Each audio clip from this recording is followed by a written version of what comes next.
né, no andar de cima. A prece pelo desencarne por suicídio, aí nós pedimos escrever a palavra suicídio ao lado. E quando for em radiação, tentativa de suicídio. Escrever tentativa de suicídio ao lado ou ideias suicidas do nome, tá? Nós temos atendimento fraterno e que ao final da reunião, quem precisar de uma palavra, quem precisar de um esclarecimento, é só se dirigir aos responsáveis da tarefa aqui na frente para o encaminhamento aos médios autorizados a este trabalho, ao atendimento. Estamos precisando de alimentos não perecíveis para a confecção de cestas básicas. Quem quiser ajudar, por favor, deixar os itens na caixa grande no andar térreo, aqui em cima. Agradecemos desde já a colaboração de todos. E, no momento, estamos necessitando de leite pó integral. Quem puder nos ajudar a confeccionar essas cestas. Lembramos a todos e àqueles que estão chegando, em especial pela primeira vez, na nossa casa, que em todas as reuniões públicas temos evangelização infantil. E nas reuniões de quarta-feira à noite e sábados à tarde, temos evangelização infanto-juvenil. Tragam suas crianças e seus jovens para relembrarem os ensinamentos de Jesus à luz da doutrina espírita. Ainda estão abertas as inscrições para os cursos do segundo semestre de 2019, desse ano. Quem quiser, quem tiver interesse, no curso de o que é o Espiritismo e História do Espiritismo, os interessados devem procurar a Secretaria Doutrinária para solicitar a sua inscrição. Venha estudar a doutrina conosco. A Secretaria Doutrinária é aqui no final do nosso salão, tá? No final da reunião ela estará aberta para fazer o atendimento necessário. Temos um convite muito especial a todos, o 8º Encontro Espírita sobre a Família na Visão Espírita. O tema será Família e Educação. Será no dia 28 agora desse mês, de julho, das 8h30 às 13 horas. Haverá evangelização infanto-juvenil e um lanche fraterno. Pedimos aos frequentadores da nossa casa, do Centro Espírita Irmão Clarencio, que nas suas preces incluam a oração pelos nossos governantes e pelos governantes de todas as nações do nosso planeta. Desta forma, estaremos contribuindo com os bons espíritos na manutenção da paz no nosso planeta.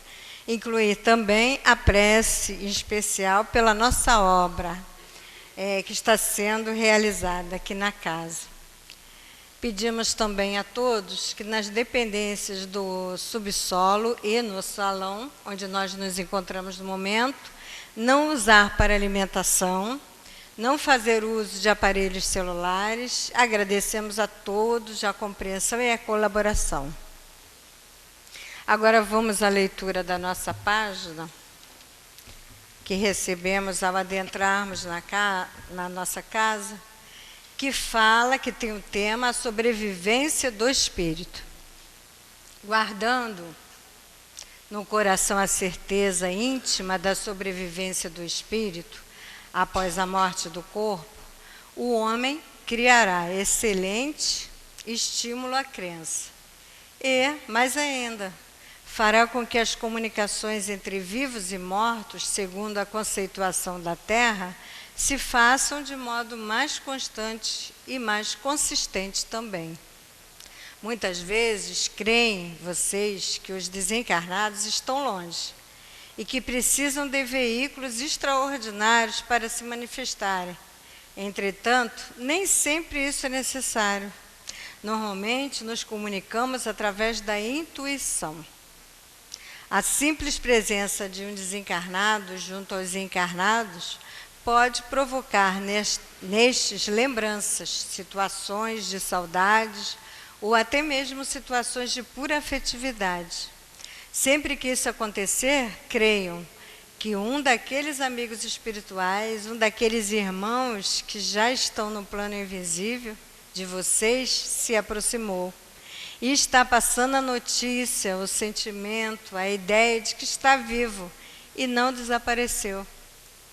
De nossa parte também, quando o fazemos, estimulamos os seres encarnados ainda a entenderem que o mundo invisível está muito próximo de todos. Não é um mundo estanque, ao contrário, é um mundo ao qual o homem poderá ter acesso, se tornar-se elevado, acessível às expressões do mundo espiritual. O médium é aquele ser que treinou, através dos séculos, essa sensibilidade, que é comum a todos aqueles que se proponham a trabalhar em si a sensibilidade espiritual. Lembramos a todos que orem pelos seus, que vibrem por eles, que procurem percebê-los, pois certamente, de um modo ou de outro, eles saberão dizer-lhes: estou presente, estou aqui, estou junto a vocês, fazendo o que me é possível para que saibam de minha presença. Que Deus assim o permita e que todos assim o sintam. Paz para todos. Que Deus fique com cada um de vocês. É uma mensagem do nosso querido Dr. Hermann, do livro Palavras do Coração, volume 1, do CELS, psicofonia também do nosso querido Seu Altivo Panfeiro. Belíssima mensagem, né, para que a gente possa refletir e para que a gente possa ter sempre a lembrança dos nossos entes que já partiram na nossa frente para a pátria espiritual. Agora vamos àquele momento especial, um dos momentos especiais da nossa reunião, ao qual nós pedimos que todos elevem o pensamento e o sentimento ao nosso querido Mestre Jesus, para que possamos nos ligar a Ele, através desses pensamentos, dos fluidos salutares, da iluminação que irradia do nosso querido Mestre. E dizer assim: querido Mestre Jesus, queridos benfeitores espirituais da nossa casa, em especial nosso querido, amoroso patrono, que é o nosso querido irmão Clarencio. Te agradecemos muito por mais uma vez termos a oportunidade de estarmos reunidos aqui em nome de Jesus, para mais uma reunião de estudos e passes da noite. Mas, querido Jesus, te pedimos, nos envolva, nos sustente, serenize, equilibre, harmonize nosso coração, fortaleça nossa fé, clareie nossos pensamentos, amplie nossos pensamentos, nossa visão espiritual, para que possamos aproveitar o máximo do conhecimento que nos trará a nossa querida irmã Leiliane Oliveira, a quem pedimos também, Jesus, que sustente a nossa irmã, que trará o fruto dos seus estudos, e sustente também a nossa querida irmã Mônica Barroso, que fará o comentário dos passes, trazendo, Jesus, mais uma mensagem do teu evangelho de amor, do teu evangelho de luz. Sendo assim, querido Mestre Jesus e Deus, Pai de bondade, amor e misericórdia, te pedimos permissão para iniciarmos mais uma reunião da noite de hoje, de estudos e passes, no Centro Espírita Irmão Clarencio. Que a paz de Jesus envolva-nos e sustente todos os nossos corações. Graças a Deus.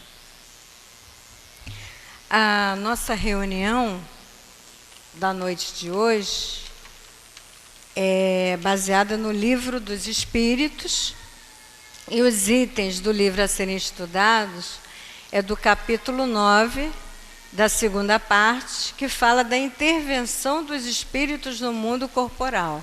Nós vamos estudar as questões 511 a 521. E a nossa irmã Leiliane pediu que lêssemos, antes de ler, de podermos ler a questão 511 e a 512, que ela separou, os assuntos sobre anjos, guardiães, espíritos protetores, familiares ou simpáticos. A questão 511, Kardec pergunta aos espíritos: além do espírito protetor, um mau espírito também está ligado a cada indivíduo com o fim de impeli-lo ao mal e de lhe proporcionar uma oportunidade de lutar entre o bem e o mal? Os espíritos respondem: ligado não é o termo. É bem verdade que os maus espíritos procuram desviar do bom caminho, quando encontram a ocasião de fazê-lo. Porém, quando um deles se liga a um indivíduo, ele o faz por si mesmo, porque espera ser ouvido. Então, a luta entre o bom e o mal, e vence aquele a cuja influência o homem cede. Questão 512. Podemos ter vários espíritos protetores? Resposta: cada homem sempre tem espíritos simpáticos, mais ou menos elevados, que a ele se afeiçoam e por ele se interessam, como há também os que assistem no mal. Então vamos passar a palavra para nossa irmã Leiliane Oliveira, que Deus a abençoe e sustente.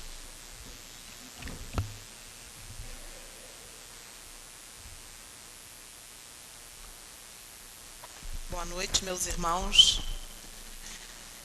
Que possamos, nessa noite de estudo, fazer assim várias reflexões acerca, da nossa parte espiritual, porque nós estamos hoje encarnados no mundo material, mas nós, assim, por todos os estudos que nós já viemos fazendo, nós sabemos que a verdadeira vida se encontra no plano espiritual.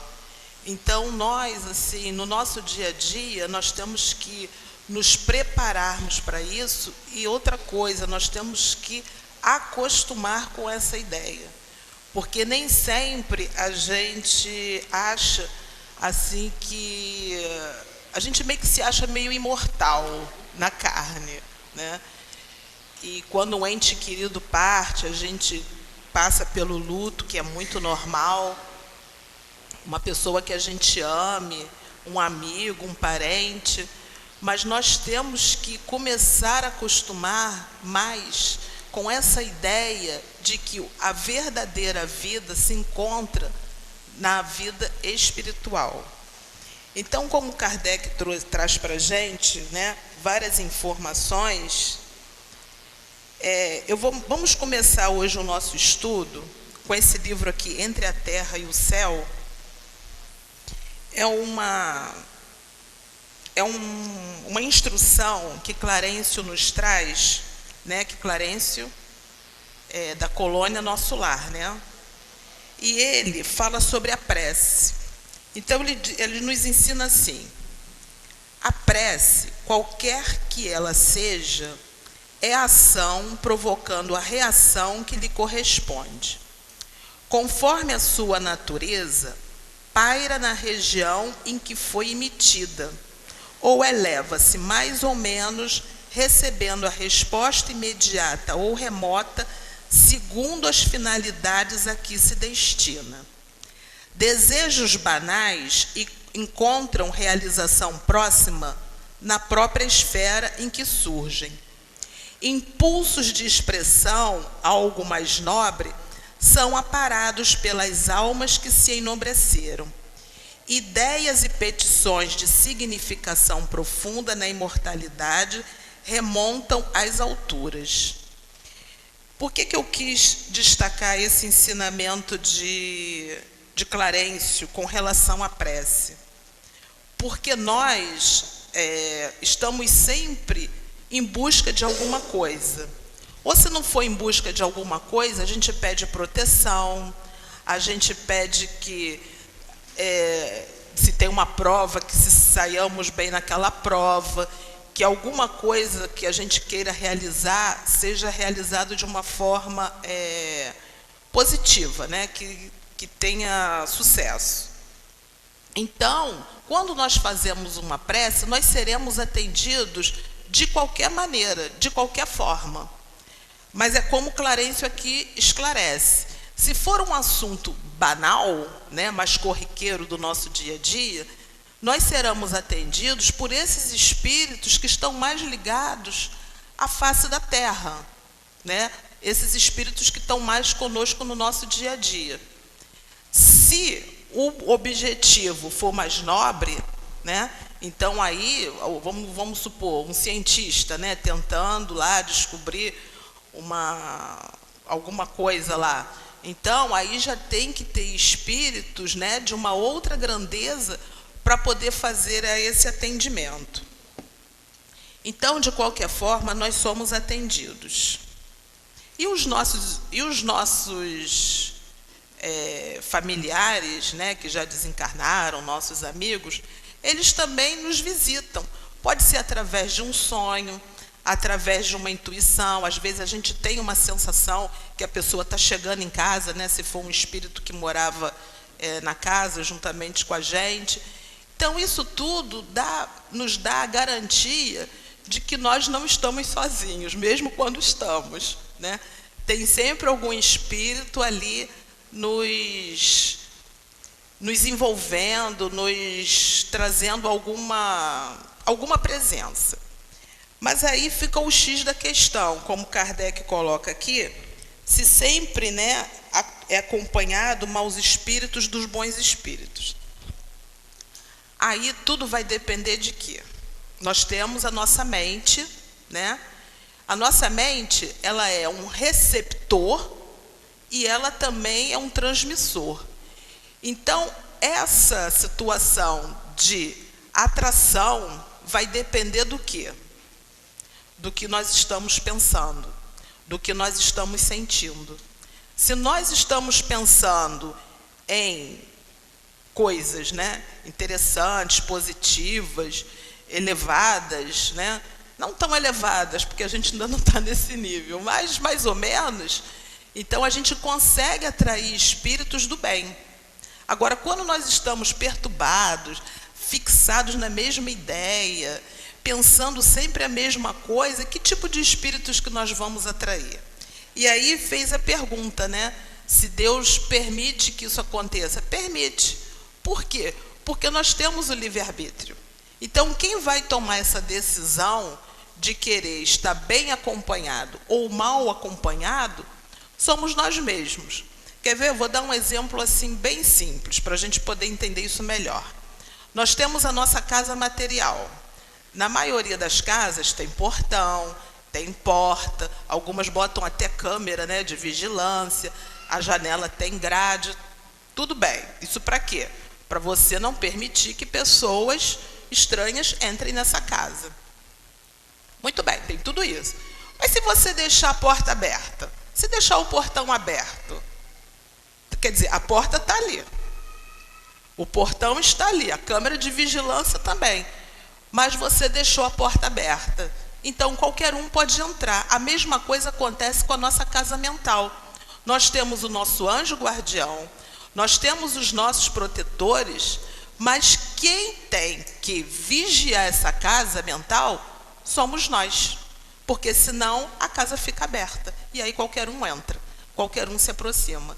Então, é só para fazer assim, uma comparação didática, né, do que acontece com essa situação de atração de espíritos que podem nos ajudar ou que podem nos prejudicar.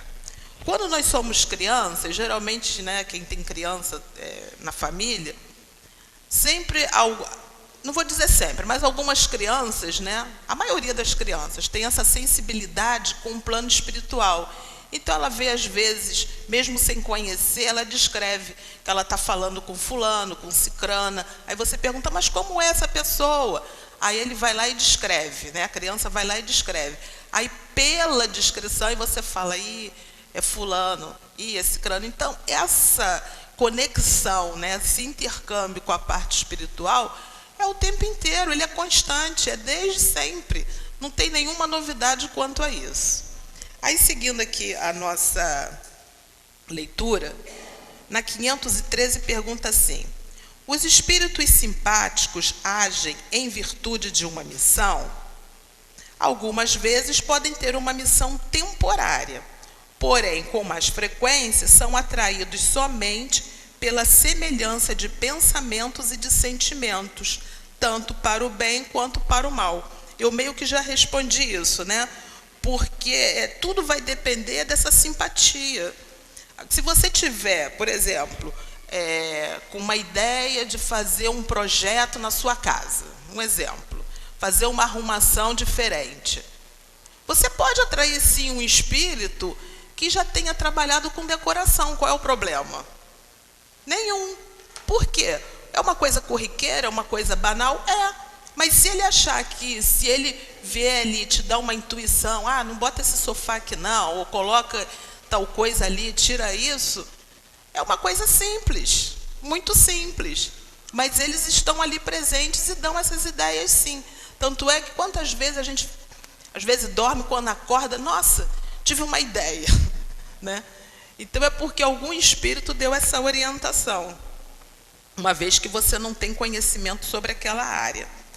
Na 514, pergunta assim: os espíritos familiares são os mesmos que os espíritos simpáticos ou espíritos protetores? Aí Kardec responde, aí os espíritos respondem: há muitas gradações na proteção e na simpatia. Dá-lhes os nomes que quiserdes. O espírito familiar é antes o amigo da casa. Aí essa questão 514, para dar assim um exemplo bem certo mesmo, nós temos, né, o próprio Kardec, que quando começou, né, a fazer o trabalho da codificação, apareceu para ele através das batidas, né, está lá em Obras Póstumas, quando ele fala do meu espírito protetor. O espírito se revela para ele, mas como o Kardec ele não era médium, né? Então ele não conseguiu saber quem era, até que ele foi na reunião mediúnica e ali ficou esclarecido.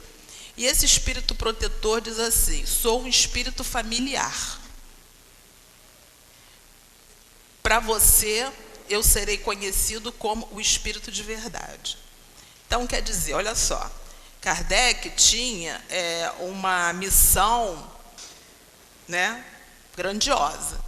E esse espírito ainda era familiar dele. Então, a gente vê o quê? Que, no caso dele, esse espírito familiar era um espírito de escola, né, que estava num outro patamar de superioridade para poder ajudar ele a codificar a doutrina espírita.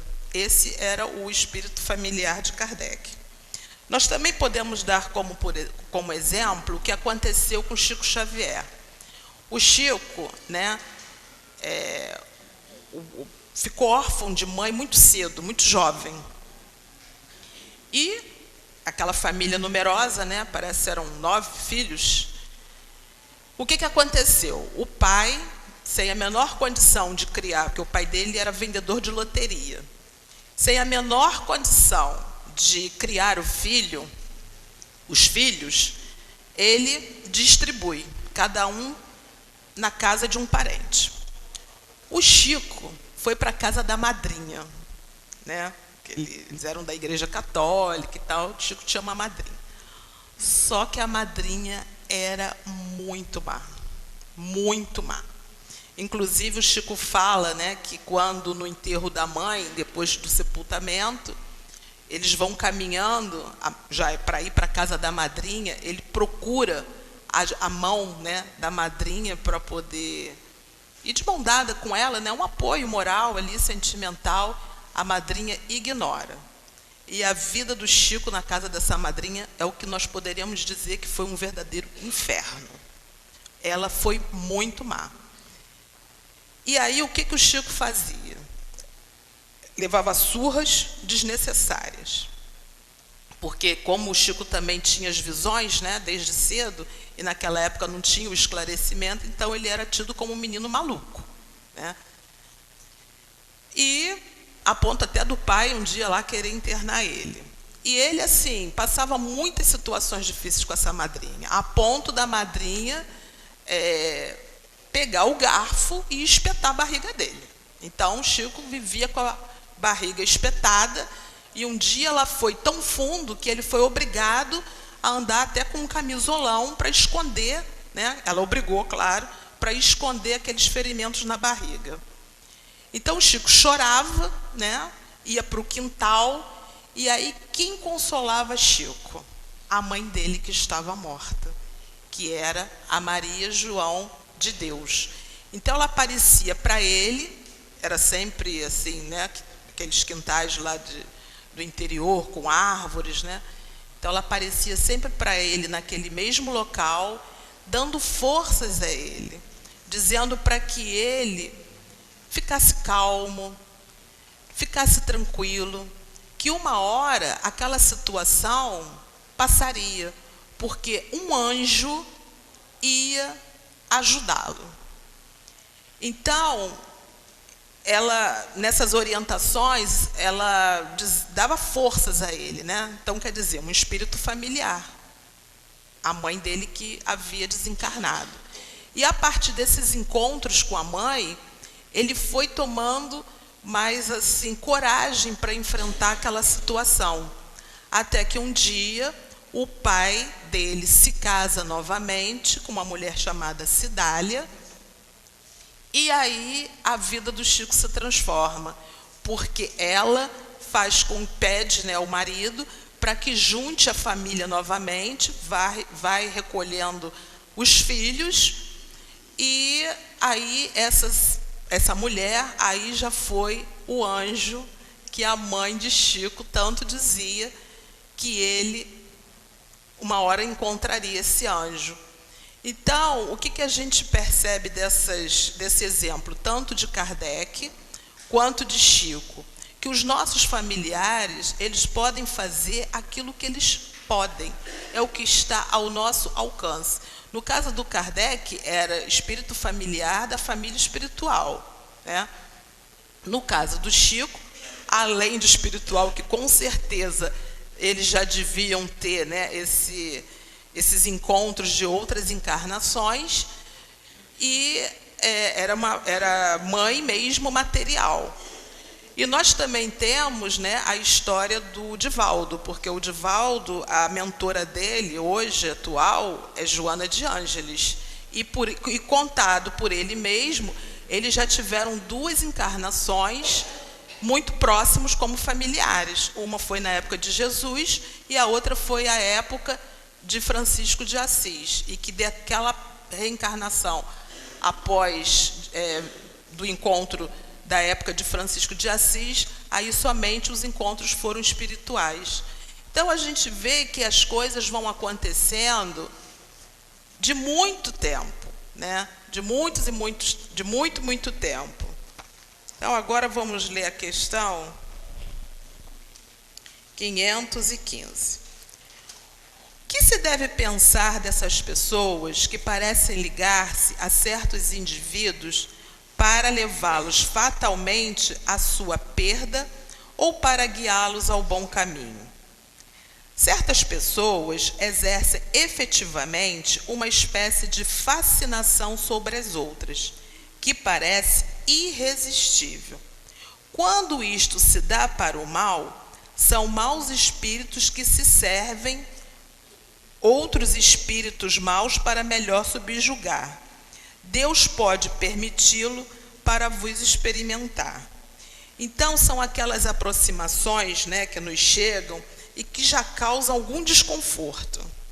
Seja tanto material, né, se a pessoa estiver encarnada, porque ela pode vir acompanhada de outros, né, espíritos que não estejam numa frequência muito boa, ou de espíritos mesmo. Quantas vezes, às vezes a gente tem essa experiência assim, entra num lugar, aí aquilo não bate muito bem, não é legal, né?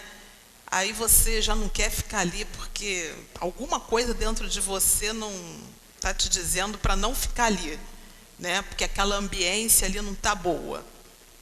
Então, mas essas decisões, mas aí é que está. Nós temos que ter, conforme na leitura aqui de Dr. Herman, seguir as nossas intuições. Nós temos que estar ligados, conectados, para poder também ter essas percepções e tomar uma atitude. Porque se a gente não agir, não vai também adiantar de nada, né? Então, a gente tem que ter essa sensibilidade de saber de onde está vindo esse mal-estar, de onde está vindo essas situações, para a gente poder fazer uma prece, né? Tomar um outro rumo para poder seguir o caminho, seguir a vida. É a vida que segue. 516. Nosso bom e nosso mau gênio poderiam encarnar para nos acompanhar na vida de uma forma mais direta? Isso acontece algumas vezes, porém frequentemente também encarregam desta missão outros espíritos encarnados que lhes são simpáticos. Essa questão, ela é assim muito interessante, né? A 516.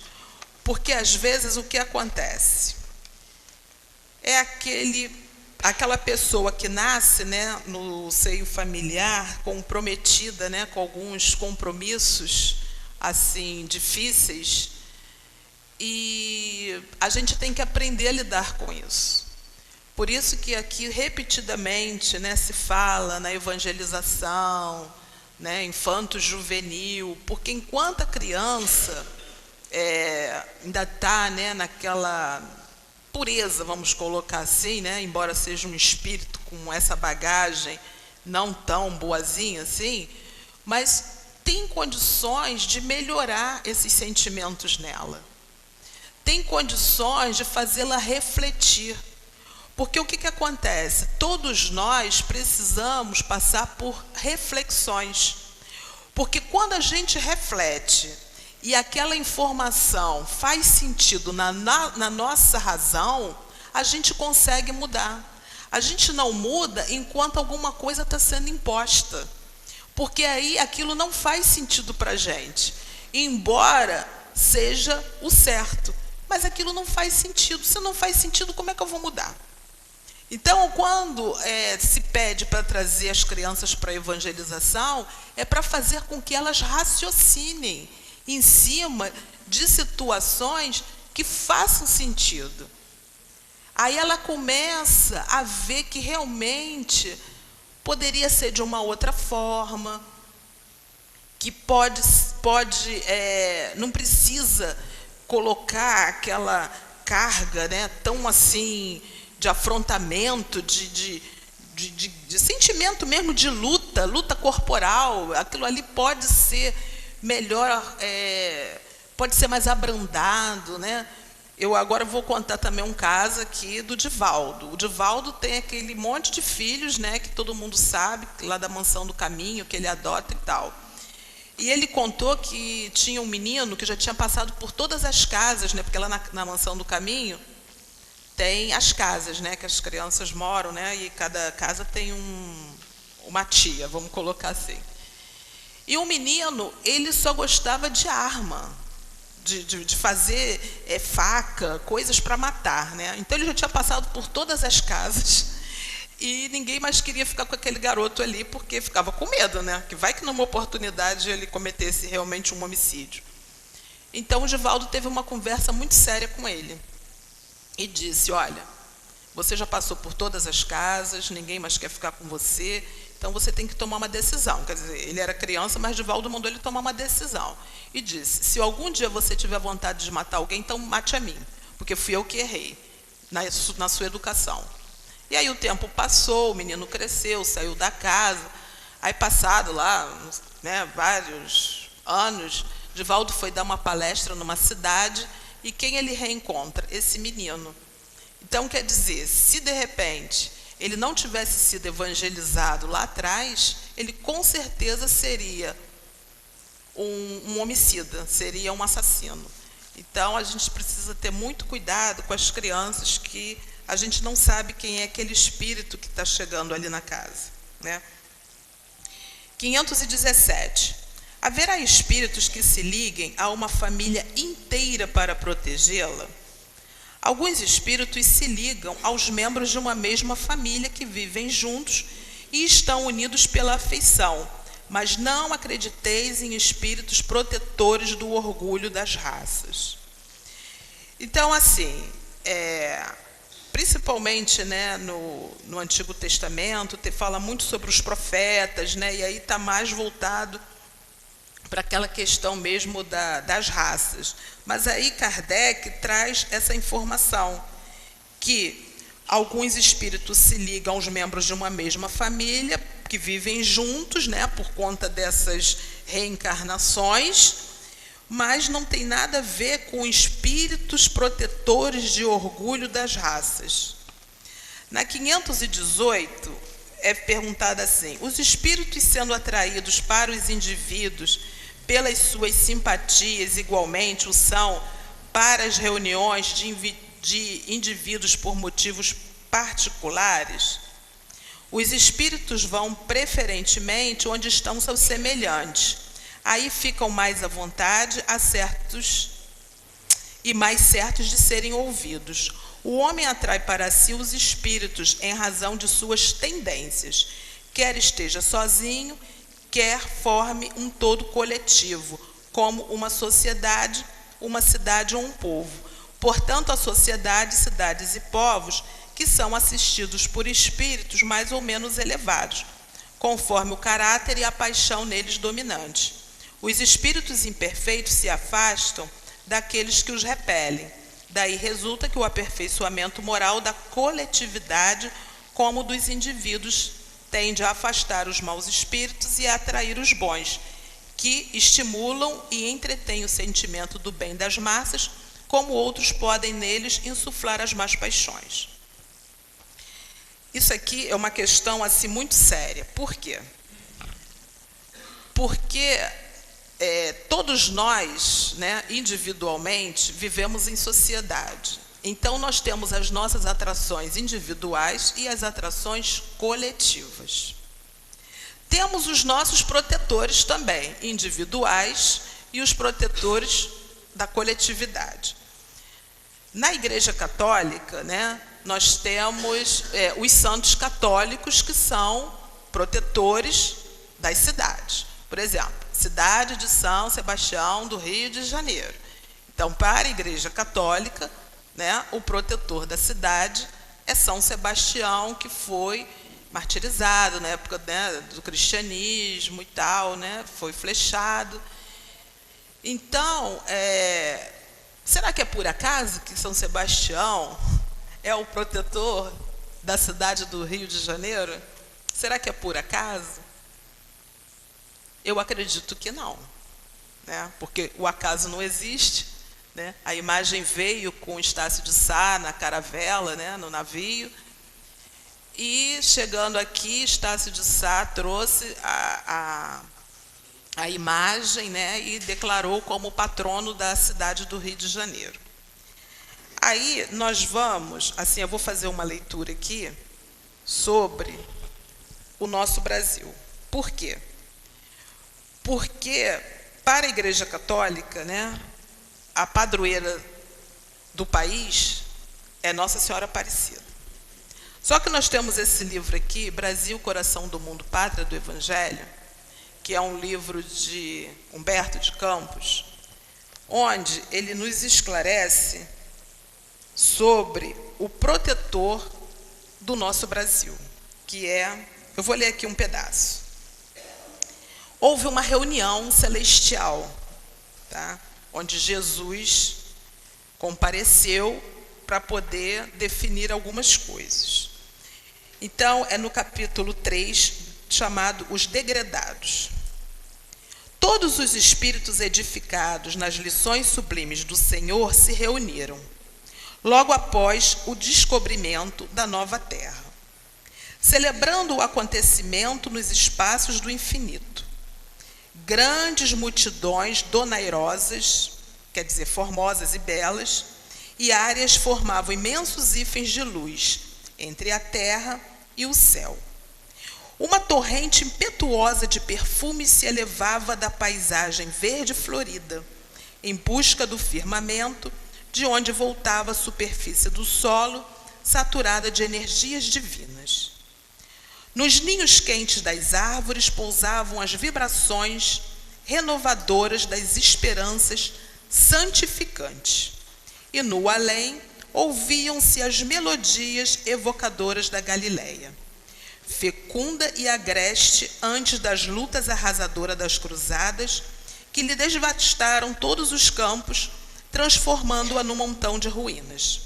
Afigurava-se que a região dos pescadores humildes, que conheceu bastante assinalados os passos do Divino Mestre, se havia transplantado igualmente para o continente novo, dilatada em seus suaves contornos. Uma alegria paradisíaca reinava em todas as almas que comemoravam o advento da pátria do Evangelho, quando se fez presente na Assembleia Augusta a figura misericordiosa do Cordeiro. Complacente sorriso lhe bailava nos lábios angélicos, e suas mãos liriais empunhavam largo estandarte branco, como se um fragmento de sua alma radiosa estivesse ali dentro, transubstanciado naquela bandeira de luz que era o mais encantador dos símbolos de perdão e de concórdia. Dirigindo-se a um dos seus elevados mensageiros na face do orbe terrestre, em meio do divino silêncio da multidão espiritual, sua voz ressoou com doçura. Ismael, manda o meu coração que doravante sejas o zelador dos patrimônios imortais que constituem a terra do cruzeiro. Recebe-a nos teus braços de trabalhador devotado da minha seara, como a recebi no coração, obedecendo às sagradas inspirações do nosso Pai. Reúne as incansáveis falanges do infinito, que cooperam nos ideais sacrossantos de minha doutrina, e inicia desde já a construção da pátria do meu ensinamento. Para aí transplantei a árvore da minha misericórdia e espero que a cultives com a tua abnegação e com teu sublimado heroísmo.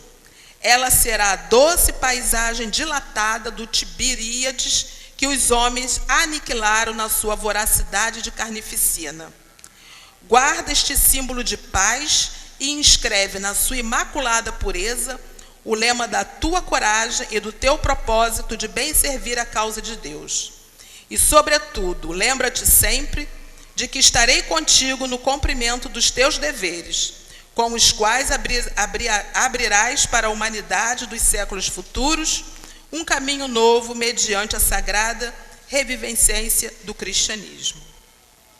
Ismael recebe o lábaro bendito das mãos compassivas do Senhor, banhado em lágrimas de reconhecimento, e como se entrar em ação o impulso secreto da sua vontade, eis que a nívea bandeira tem agora uma insígnia. Na sua branca substância, uma tinta celeste escrever o lema imortal: Deus, Cristo e caridade. Todas as almas ali reunidas entoam um hosana melodioso, intraduzível à sabedoria do Senhor do Universo. Então, por que eu fiz questão de trazer essa passagem do Brasil, coração do mundo, pátria do Evangelho? Para lembrar da nossa responsabilidade. Porque quando Jesus chama o anjo Ismael para que seja o protetor do nosso Brasil, da nossa pátria, né, da pátria do cruzeiro, como eles chamavam, isso também nos chama a responsabilidade, porque Ismael não vai fazer nada, absolutamente nada, se estiver sozinho. Então, ele precisa da nossa colaboração, da nossa cooperação, da nossa vontade. Porque essa é a vontade do Cristo. Então, se nós nos dizemos cristãos, nós temos que fazer alguma coisa. Nós temos que colaborar com o Cristo. Porque senão a gente vai retornar à pátria espiritual e vai ser perguntado assim: você veio da pátria do Evangelho. Fim. E aí, o que você fez lá? Então, nós temos que ficar assim ligados, né? Se nós realmente somos cristãos e o que nós estamos fazendo com esses ensinamentos de Jesus. Porque na bandeira de Ismael está Deus, Cristo e caridade. Então, vamos rever os nossos conceitos, vamos ver o que nós podemos fazer, né? O que nos cabe, o que nos é possível, para que a gente não chegue lá de braços cruzados, né? Com as mãos vazias, sem ter feito nada. E aí, na 20, os espíritos protetores das massas são de uma natureza mais elevada do que os que se ligam aos indivíduos. Tudo é relativo ao grau de adiantamentos da massa como indivíduos. Porque o que acontece? Tudo vai depender do propósito, né? Tudo vai depender do propósito. Se aquele local tiver um propósito nobre, edificante, os espíritos que vão se aproximar daquele local têm que ser nobres, edificantes. Porque senão não vai haver um entendimento. E aí, agora a gente vai fazer uma viagem no tempo, tá? Nós vamos lá para o ano de 1427, século XV, né? Trazendo aqui esse livro, que é a história de Joana d'Arc, contada por Leon Denis. A Joana d'Arc, ela era francesa, né? E a França, nesse período aqui, estava numa guerra que já durava 100 anos com a Inglaterra. Só que não tinha condições da França continuar naquela penúria que se encontrava, né? Os campos devastados, as famílias devastadas, aquela carnificina, toda aquela maledicência ocorrendo ali na França. Então, a espiritualidade tem que botar um ponto final, né, nessas discórdias. E aí, quem a espiritualidade escolheu, né, quem foi a missionária para poder trabalhar essa concórdia, né, acabar com essa guerra lá na França e Itália, na França e Inglaterra? Joana d'Arc. Então, Joana d'Arc, ela, considerada uma donzela, né? Ela só tinha 19 anos quando ela começa a ter as visões. Então, ela diz assim: a primeira visão se lhe produziu num dia de verão, ao meio-dia. O céu era sem nuvens e o sol derramava sobre a terra, modorrenta, todos os encantos de sua luz. Joana orava no jardim contíguo à casa de seu pai, perto da igreja. Escutou uma voz que lhe dizia: Joana, filha de Deus, sê boa e cordata, frequenta a igreja, põe tua confiança no Senhor.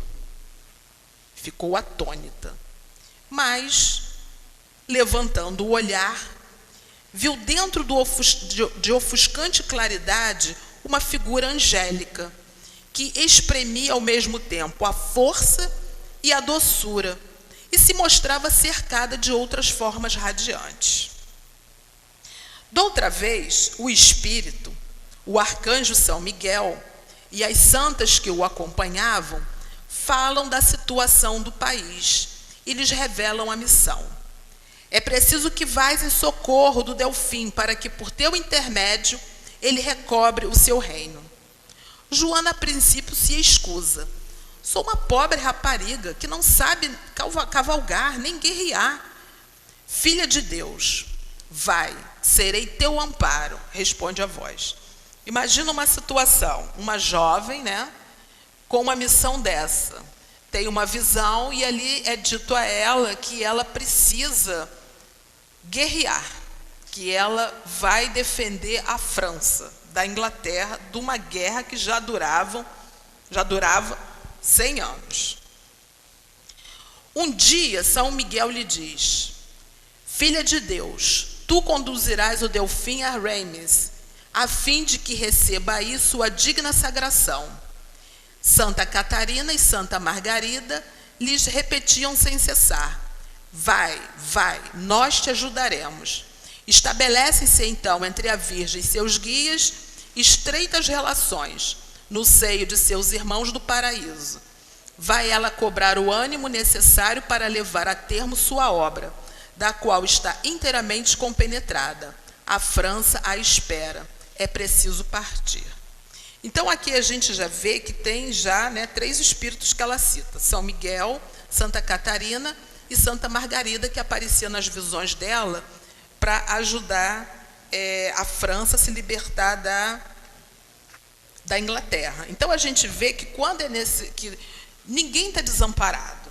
As coisas acontecem, mas Deus manda os seus emissários, né, os seus anjos, para apaziguar, para fazer com que aquela situação se modifique, porque nós somos muito difíceis, né? Nós somos muito difíceis. Então, é necessário, às vezes, uma intervenção divina mais enfática, mais incisiva, para que aquilo ali se resolva. E aí, Leon Denis nos fala assim, página 10.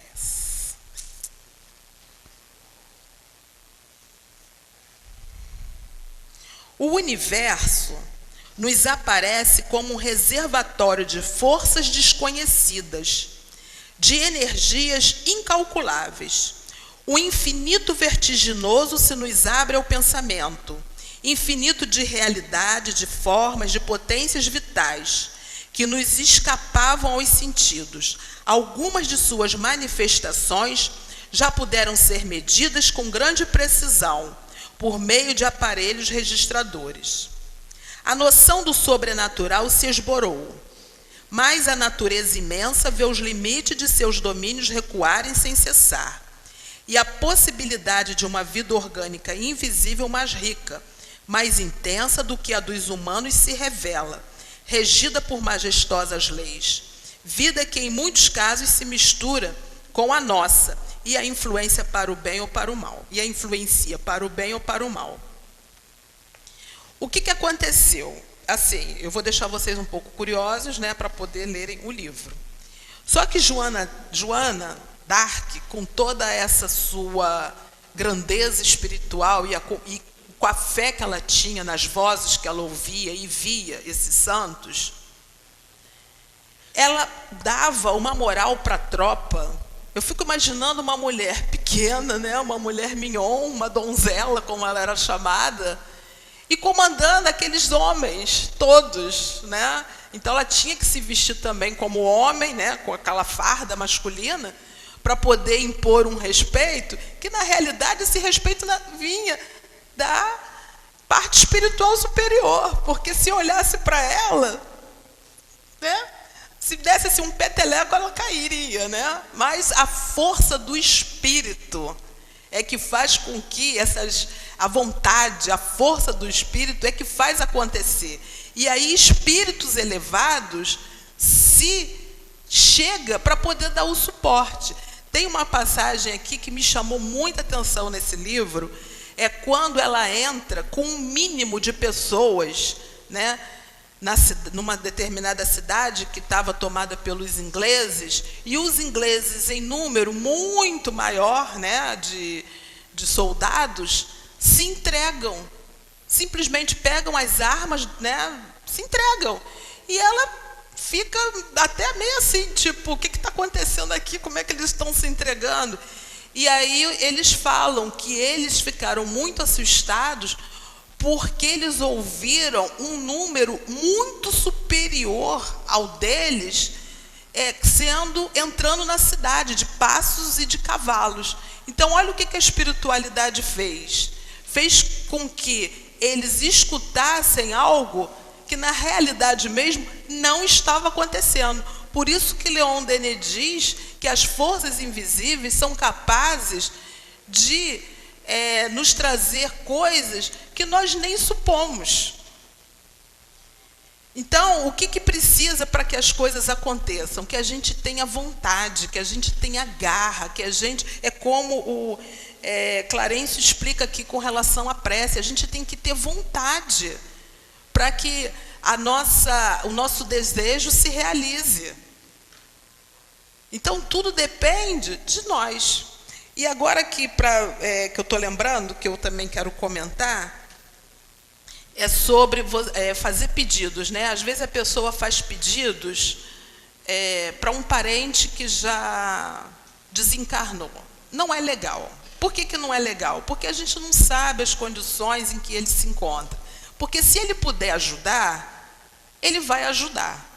Mas se ele não puder... Então, aqui nesse livro, Entre a Terra e o Céu, existe uma situação numa casa em que a mãe não estava assim desencarnada, né? A mãe desencarnada não estava numa situação assim muito boa, porque o viúvo, né, dela que ficou tinha se casado de novo e ela lá no plano espiritual não tinha aceitado muito bem aquela nova relação, e aí aconteceu outras coisas na casa e a filha pede a ela, a mãe, que ajude naquela situação. Aí o que acontece? Essa prece, ela ficou perdida, mesmo a mãe não podendo ajudar? Não. Aí Clarencio esclarece que nesses casos a prece não fica perdida. A prece vai ser atendida. Embora aquela mãe não possa resolver aquela situação. Então, quando a gente tiver que fazer uma prece, pede para o seu anjo guardião, pede para Jesus, pede para os seus protetores, mas não vamos ficar fazendo preces para os nossos desencarnados. Para os nossos desencarnados, a gente põe o nome e coloca ali na caixinha da prece, para que eles tenham mais luz, tenham mais condições de se melhorar, né, e de progredir. Agora chegamos na 521, né? Certos espíritos podem auxiliar o progresso das artes, protegendo os que delas se ocupam. Há espíritos protetores especiais que assistem os que os invocam, quando os julgam dignos disso. Porém, o que quereis que façam com aqueles que acreditam ser o que não são? Eles não fazem com que os cegos vejam, nem com que os surdos ouçam. Aí Kardec faz aqui, né, um comentário e tal. Bom, enfim, como eu já disse aqui anteriormente, os espíritos, eles podem nos ajudar sim. Então, por que não? Se você está ali se esforçando, né, para fazer um quadro, fazer uma pintura, ou seja lá o que for, se aquele espírito já tiver uma condição de te apoiar, de te ajudar, ele vai te ajudar, até porque você já ficou, mesmo assim, mentalmente, invocando uma ajuda. Ah, eu quero fazer isso, eu quero terminar aquilo, eu quero melhorar assim, quero isso, quero aquilo. Então, vai se aproximar aquele espírito para poder te ajudar, nos ajudar, né? Então, meus irmãos, é isso. Eu espero ter trazido assim algumas reflexões para que a gente melhore, né? Se melhore, possa entender que o plano invisível, embora, por isso que é chamado invisível, né? Não ser para os videntes, aí é visível. É muito rico, ele tem assim recursos inimagináveis que a gente não tem noção, né? Algumas coisas até nos são passadas através dos livros, né? Através dessa comunicação espiritual, mas que nós assim não nos limitemos nas nossas ações, que nós possamos ser esses trabalhadores que Jesus tanto conta conosco, porque Jesus, né, pediu que nós nos amássemos uns aos outros. Já que é difícil amar, mas que pelo menos a gente se ajude, porque já é o primeiro passo para poder sermos considerados de fato cristãos. Então, que Jesus nos abençoe, fiquem com Deus, e muito obrigado por essa oportunidade desses estudos. Graças a Deus. Liliane, muito obrigada por nos trazer, nos ajudar a mais um estudo, mais um conhecimento na nossa querida doutrina espírita. Vamos dar continuidade à nossa reunião, fazendo a leitura do capítulo 24 do Evangelho segundo o Espiritismo. Não coloqueis a candeia debaixo do alqueire. Nós temos os itens 8, 9 e 10. Vamos ler o 8, 9 e uma partezinha do 10, pedindo que vocês terminem a leitura em casa, que é muito interessante e instrutiva. Então, não procurei os gentios. Item 8. A esses 12, os apóstolos, Jesus enviou, depois de lhes haver dado as seguintes instruções: não procureis os gentios, nem entreis nas cidades dos samaritanos. Ide antes as ovelhas perdidas da casa de Israel. E nos lugares em que estiverdes presentes, pregai, dizendo: está próximo o reino dos céus. Isto está em Mateus, capítulo 10, versículos de 5 a 7. Item 9. Jesus, em muitas circunstâncias, prova que as suas palavras não eram dirigidas apenas ao povo judeu, mas a toda a humanidade. Portanto, se ele disse aos seus apóstolos que não procurassem os gentios, isto é, os pagãos, não foi por desprezo à sua conversão, o que não seria nada caridoso, mas porque os judeus que acreditavam no Deus único e esperavam o Messias, estavam preparados pela lei de Moisés e os profetas a receberem a sua palavra. Entre os pagãos faltava essa base. Tudo estava por fazer, e os apóstolos não estavam ainda suficientemente esclarecidos para uma tarefa tão grande. Eis porque ele lhes disse: ide antes as ovelhas perdidas da casa de Israel, isto é, ide semear em terreno já preparado, sabendo bem que a conversão dos gentios aconteceria com o passar do tempo. Mais tarde, efetivamente, os apóstolos foram plantar a cruz pelo próprio centro do paganismo. Item 10. Essas mesmas palavras também podem se aplicar aos adeptos e aos propagadores do Espiritismo. Os incrédulos, sistemáticos, os zombadores, obstinados e os adversários interessados são para eles o que os gentios eram para os apóstolos. Seguindo o exemplo dos apóstolos, devem procurar adeptos entre pessoas de boa vontade, aqueles que desejam a luz, nos quais se encontra o germe fecundo e cujo número é grande, sem perder seu tempo com aqueles que se recusam a ver e a ouvir, e que quanto mais interesse for demonstrado pela sua conversão, mais firmes se mostram em seus pontos de vista, apenas por uma questão de orgulho. Vamos parar por aqui, pedir que os médios se coloquem nos seus lugares, que nós possamos continuar serenos, equilibrados, harmonizados, não nos deixando distrair nem se desequilibrar pela movimentação dos médios, avisando a todos que o trabalho mediúnico é somente para os médios autorizados da nossa casa. Vamos continuar com os nossos pensamentos elevados, mentalizando a figura do nosso querido Mestre Jesus, a figura doce, o olhar doce, meigo, calmo, sereno do nosso querido Mestre, que nesse momento está aqui junto a nós, através dos nossos pensamentos e dos nossos sentimentos. E vamos dizer assim, querido Mestre Jesus, mais uma vez nos voltamos ao seu coração, misericordioso, justo e bom, pedindo que se coloque, que pegue a mão dos nossos médios, para que eles possam doar o que melhor eles estiverem dos seus pensamentos e dos seus sentimentos para os nossos irmãos que se encontram na nossa casa no dia de hoje.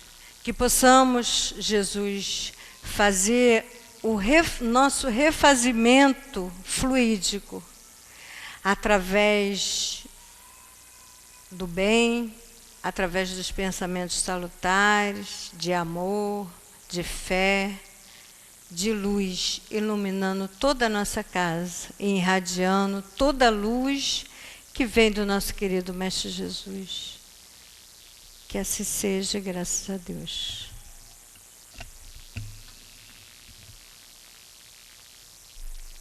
Graças a Deus.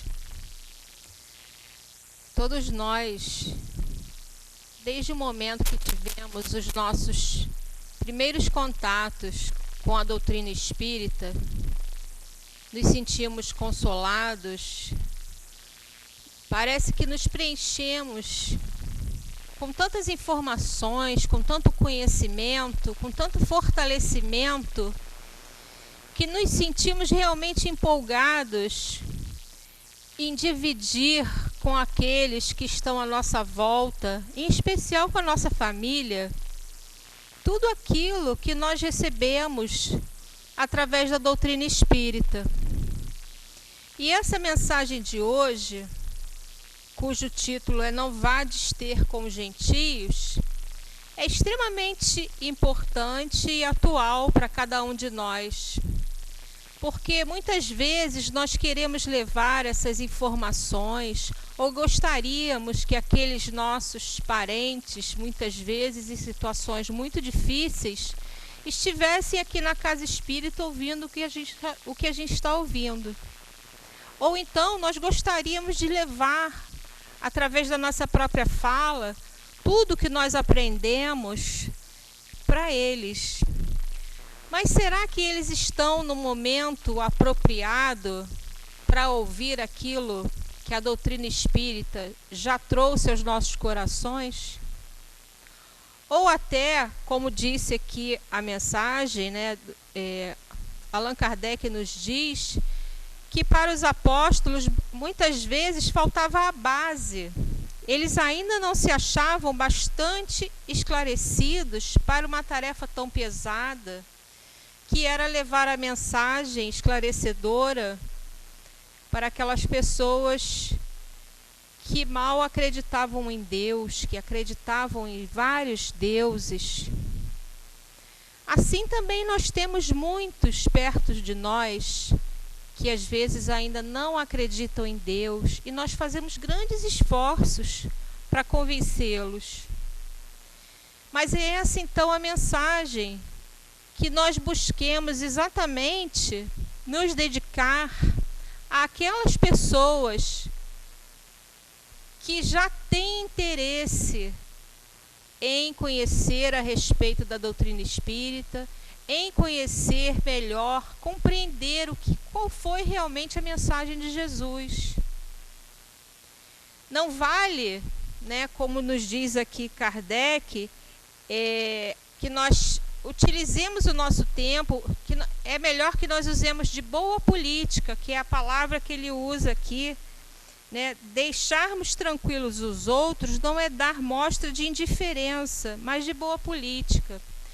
É como se nós fizéssemos, em muitas mensagens do Evangelho, nós vemos a questão da semeadura. Nós fizemos a nossa parte, deixando aquela palavra amorosa, mostrando que nós fomos tocados pela doutrina espírita, que ela nos trouxe bem, que ela nos ajudou, que os ensinamentos de Jesus têm nos fortalecido. Mas se nós não conseguimos tocar o coração daquela pessoa a qual nós estamos falando, nos dedicando, que nós possamos fazer essa semeadura. Nós deixamos ali aquela sementinha e deixamos que o tempo a vida, faça todo o seu processo para que Deus possa colher os frutos daquela semente que ali foi plantada.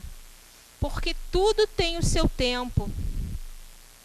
Existem sementes de árvores que levam 100 anos para a árvore começar a produzir os frutos, para ela se tornar uma árvore frondosa. Existem pequenas plantas que levam 10 anos para dar a sua primeira flor. Como é que nós queremos, levando os parcos conhecimentos que nós temos, porque nós vamos estudando e vamos percebendo que quanto mais estudamos, pouco nós ainda conhecemos. Então, como é que nós queremos, com os parcos conhecimentos acerca dos ensinos de Jesus, da doutrina espírita, achar que nós podemos convencer aquele que tem ideias tão firmes contrárias a isso? Então, que nós nos dediquemos a levar, sim, o que nós já entendemos, aquilo que já nos consola, àqueles irmãos que realmente querem. Às vezes tem uma pessoa que está ao nosso lado em profundo sofrimento. Nós a estamos vendo triste. E a gente simplesmente pensa, nossa, como essa pessoa está triste. Por que não chegar até ela e dar um ombro amigo, o ouvido, e dizer a ela, olha, eu passei por situação semelhante à sua, já tive uma dor muito grande. E foi a doutrina espírita, foram os ensinamentos de Jesus que têm me ajudado a vencer essas lutas, a vencer essas dores. Então, que nós procuremos cada dia mais observar qual é realmente o solo fértil, para que a gente possa levar essa alegria que nós recebemos para outras pessoas. Que Deus nos abençoe. Graças a Deus. Chegamos ao término da nossa reunião e só temos que agradecer. Agradecer a luz que iluminou toda a nossa casa, irradiou todo o amor, toda a paz, a harmonia. Agradecer ao nosso querido irmão Clarence, que nos envolveu, que nos sustentou, que nos deu a paz durante a nossa reunião. Aos benfeitores espirituais da nossa casa, mas também pedir, Jesus, que fortaleça a nossa fé, a nossa coragem, a nossa determinação, o nosso bom ânimo, a nossa esperança, Jesus.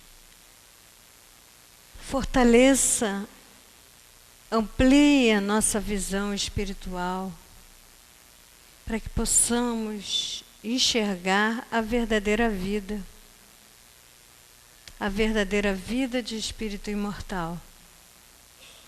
Que possamos trabalhar, ainda encarnados, para o futuro, para o resultado que será o bem-estar na vida espiritual.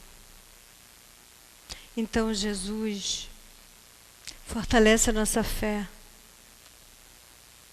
fortalece a nossa vontade, o nosso entendimento, para que possamos ser mais gentis, para que possamos ser mais serenizados, humanos, no nosso convívio, com os nossos familiares, na nossa vida, como espíritos imortais. Mas também te pedimos, Jesus, pelos nossos governantes, que eles possam renovar, transformar seus pensamentos, que eles possam ser envolvidos, inspirados a trabalhar pelo melhor, pelo bem-estar do ser humano, pelo bem-estar do povo. Não só os nossos políticos, Jesus, como os políticos de todas as nações do nosso planeta.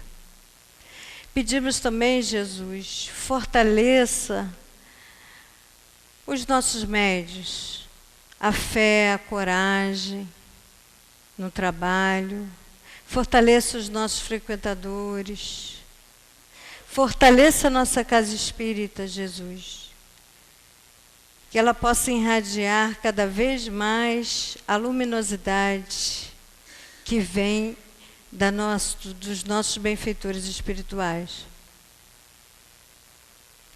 Muito obrigado por tudo, agradecidos a Jesus e a Deus, nosso Pai de bondade, amor e misericórdia, a quem pedimos permissão para terminarmos a nossa reunião de estudos e passes da noite de hoje, do Centro Espírita Irmão Clarencio. Que a paz de Jesus continue nos envolvendo, nos sustentando. Graças a Deus.